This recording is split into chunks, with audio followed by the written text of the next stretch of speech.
guys, I'm here with another drawing tutorial, and this is basically a redo of my hippie hair one, except it's not a hippie. I just felt like I didn't really explain it too well, so doing the natural wave concept again. So first you're just going to start out lightly drawing with pencil, and you can see that I'm making sort of like ribbon twist drawings for the curls. See how I end with like this little point here, and then it like swirls into another, like this, watch. Twist the ribbon, boom. That's like the same concept for a curl, honestly. If you get stuck, just grab, I used a headband to show you that, but just grab like a, some sort of thick ribbon or something and twist it, and just watch the pattern. And that's kind of what you do for hair. And so I basically repeated that, and then I inked over top of it.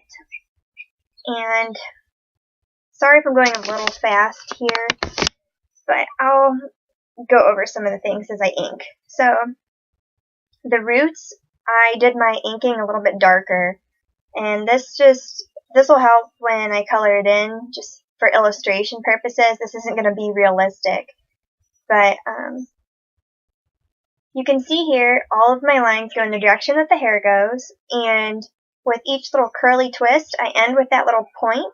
You can see it on the left side right here, okay? End with a little point, and then I start like another little swirl, and it's kind of like that ribbon twist.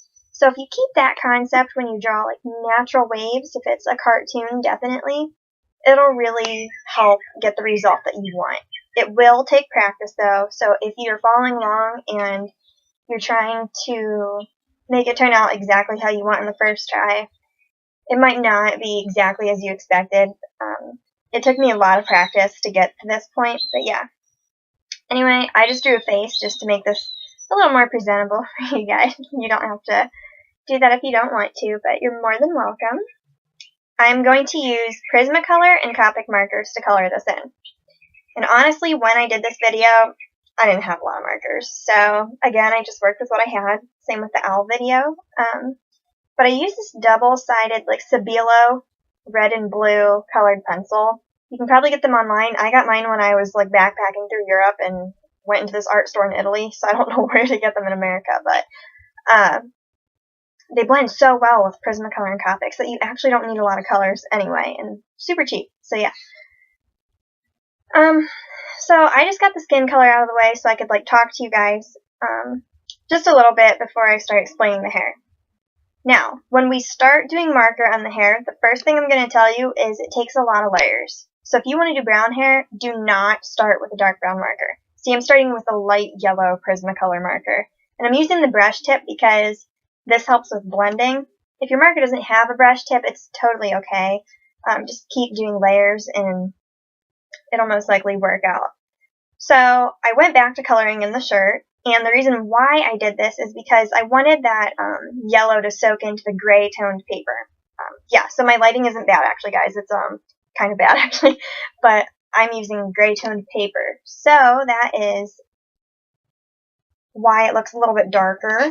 I just like that, so the white stands out. But anyway, now I'm going in with a darker marker, and I'm taking this yellow and I'm dragging it across that darkness, and it's like smearing it and making it blend because, hey, I don't have a lot of colors, and you actually don't need every color that Prismacolor and Copic has if you can't afford it. It's totally okay. I can't afford it either.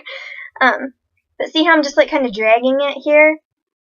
And then in little shadow parts, I layer over top of it back with that light color, and you have to kind of be fast with this. So if you do the dark part, make sure you go over it with the yellow like immediately after. Don't do all your dark in one swing and then go after it with the yellow and expect it all to blend.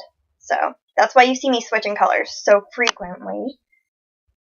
And I just go through and I layer and do a little bit of touch-ups. Right now I'm doing the skin tone, just in the spots where the hair's like swinging over the face, and boom, it's creating a shadow. So I hope this is like kind of helping. Now, I didn't have a jelly roller yet in this video, so I'm using a white Prismacolor marker. Worked great. So I just did like a couple highlights. You don't want to go crazy on the highlights. I wouldn't go any more than this. I was pushing it, honestly, but it just made it a little bit natural. So that's how you draw hair, and you can get these supplies descriptions in the box below. So if you want to know anything, check that out. And thank you for watching. See ya!